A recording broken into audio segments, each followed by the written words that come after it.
Morning. Today I'll be taking class on estimation of serum iron and iron binding capacity, bone marrow study and vitamin B12 and folate assay. So coming to the adequacy of bone marrow biopsy, the length should be minimum 1.6 centimeter. Only 25% of the bone marrow shrinkage should be there during processing. 5 to 6 trabecular spaces should be seen in the biopsy and good quality of staining should be seen. Coming to the fixative, the normal fixative used is the neutral buffered formalin. Also, Bowen solution can be used as a fixative for bone marrow biopsy.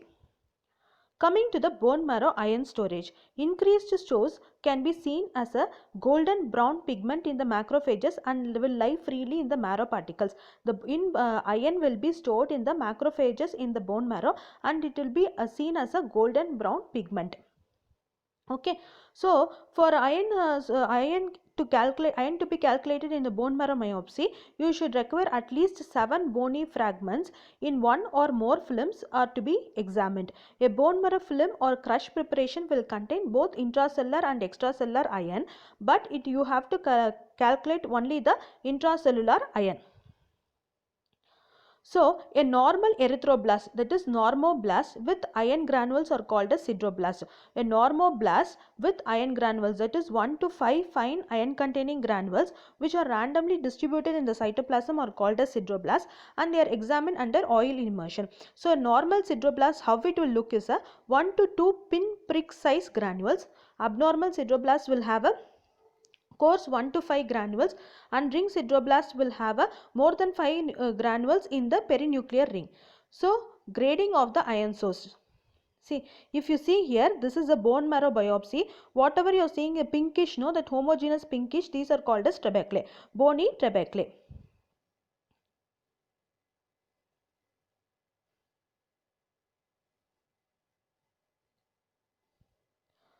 So, this is how in HND stain it will look, this bone marrow biopsy which is on the left side. If you see here pink homogeneous, those are the trabeculae.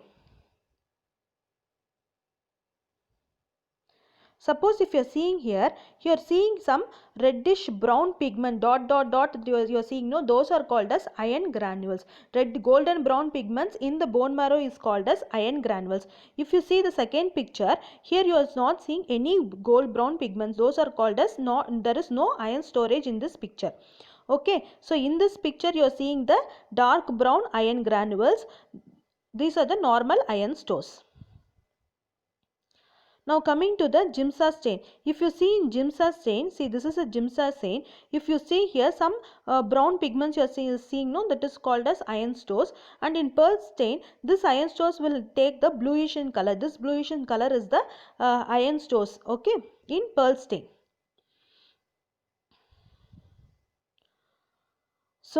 So that you have to calculate under oil immersion. So how many normoblasts, that is sideroblasts, are having the iron and based on that you will grade the iron stores.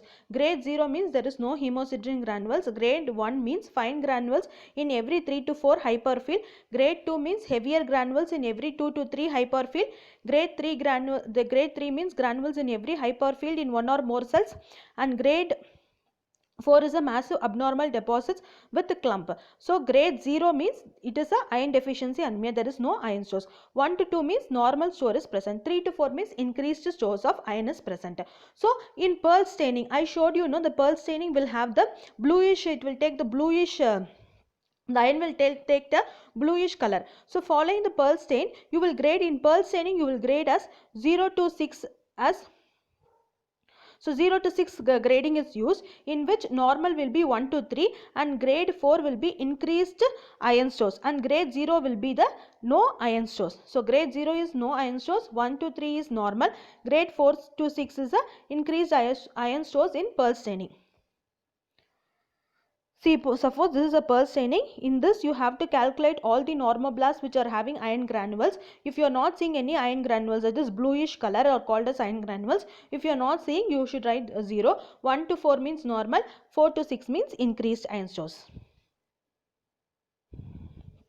So this is how you will calculate the estimation of iron in bone marrow biopsy. Next is a serum iron estimation. It measures it measures how much of iron is present in the serum, that is how much of iron is present in your serum sample. So ferritin is also coming to the serum iron is serum ferritin measurement. Ferritin is nothing but made up of globulin, ferritin and iron.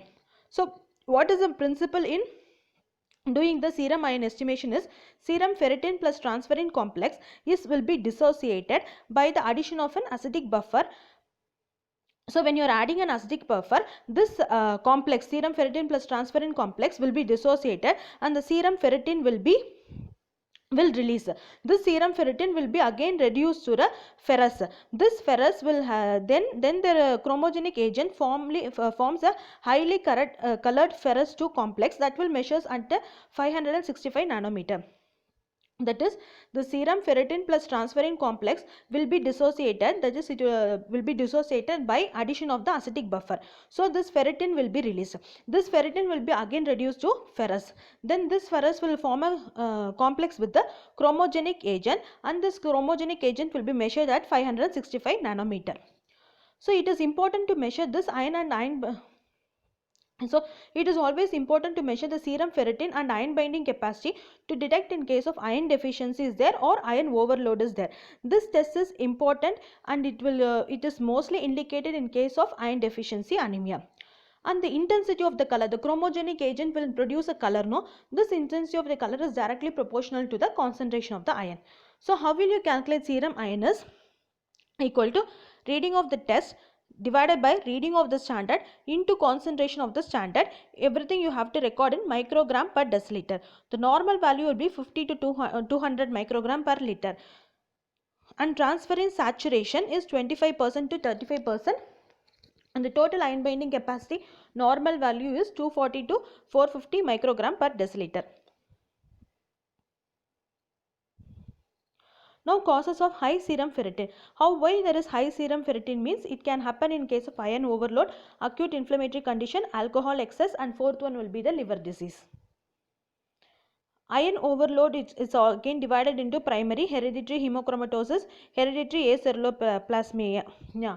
Secondary will be because of transfusion overload and excess dietary iron. Again, in liver disease, it includes NASH and viral hepatitis, and inflammatory condition like rheumatoid arthritis and inflammatory bowel disease, you will see increased serum ferritin level. Low serum ferritin you will see in iron deficiency anemia, hypothyroidism and ascorbate deficiency. So what you have to remember is the principle. Principle is nothing but ferritin plus transferrin complex will be dissociated by the buffer, and this ferritin will be reduced into ferrous. This ferrous will again bind with the chromogenic agent, and that chromogenic agent will be measured at 565 nanometer in a machine. Okay, so this chromogenic agent measurement is directly proportional to the serum ferritin ferritin level present in the serum. So again, with the help of a formula, serum iron is equal to reading of the test, that is with that machine what number you have read. So that you have to put, and reading of the standard value. What is the standard value into concentration of the standard? You will calculate and you will get the value. That value should be normal. If it is less, then it is because of iron deficiency anemia or hypothyroidism or ascorbate deficiency. If it is more, then it includes iron overload, inflammatory conditions, alcohol excess and liver disease. So now coming to total iron binding capacity, it is a medical laboratory test that measures the blood capacity to bind iron with the transferrin. It will show how much the blood is having the capacity to bind the iron with that of the transferrin. Iron will always bind with the transferrin. So this test will show how much of the capacity does the blood have to have for the binding of iron with the transferrin. It is measuring the maximum amount of iron that it can carry, which indirectly measures the transferrin. It is calculating by adding serum iron and unsaturated iron binding capacity. See, again this is the same principle. So serum iron will be dissociated from the transferrin complex. It will reduce to ferrous, and this ferrous will form a complex with the chromogenic agent, which is measured at 565 nanometer. Okay, now determined by unsaturated iron binding capacity is how they are doing means the principle is This principle is determined by the adding ferrous to the serum so that it binds to the iron's unsaturated iron binding site of the transferrin. The excess of iron will react with PDTS to form color complex, which is measured by the spectrophotometrically at 565 nanometer. The difference between the amount of ferrous added and the amount of ferrous determined will give you the unsaturated iron binding capacity. So what you will do here is you will add the ferrous to the serum, and you will see how much of ferrous is binded to the transferrin and how much of the iron is free. This free iron which is not binded to the transferrin will bind to a solution reaction called as PDTS, and this complex ferrous which has binded to the PDTS will be measured spectrophotometrically at 565 nanometer. So how much you have added minus how much have been read at the 565 nanometer, if you minus it, then you will get the unsaturated iron binding capacity. So how finally you will calculate total iron binding capacity is serum iron, which you have determined earlier, plus serum unsaturated iron binding capacity will give you the serum total iron binding capacity. The normal value is 250 to 450 microgram per deciliter. So this is the, see here you are seeing the purple one, no, those are all attached, ferrous attached to the transferrin. Those who are not attached or unsaturated, those are not at the unattached iron binding, unsaturated iron binding capacity. Okay. Now coming to the vitamin B12, it is necessary for the normal hematopoiesis and for normal neuronal function. It is derived from the animal protein and it requires intrinsic factor for absorption. Deficiency may be due to the lack of intrinsic factor secretion by the gastric mucosa. Remember, intrinsic factor is secreted by the gastric mucosa and it is necessary for the vitamin B12 absorption. So deficiency causes macrocytic anemia, glossitis, peripheral neuropathy.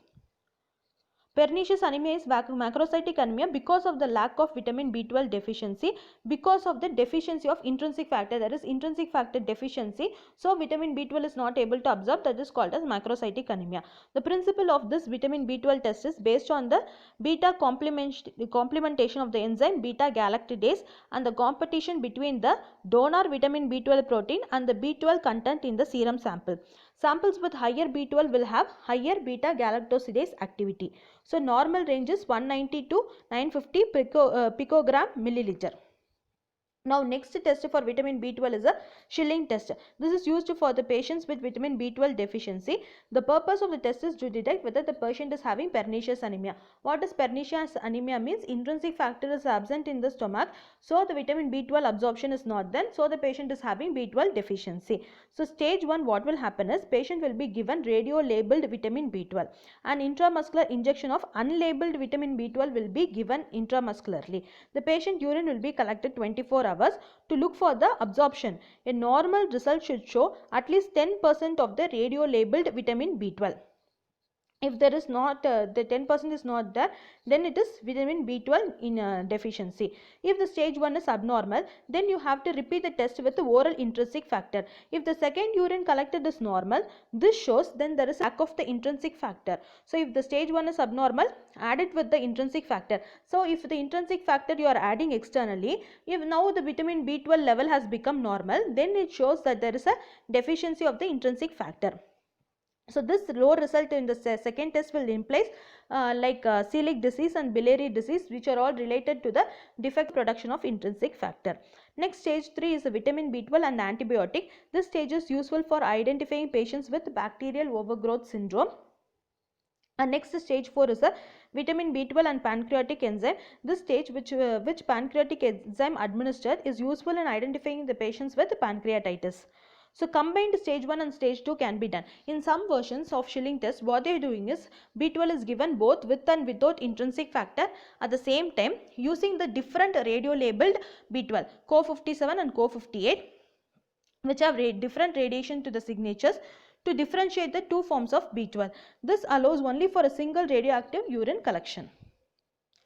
Next is the folate assay. It is measured by means of ELISA technique. The normal range is 2 microgram to 15 microgram per liter.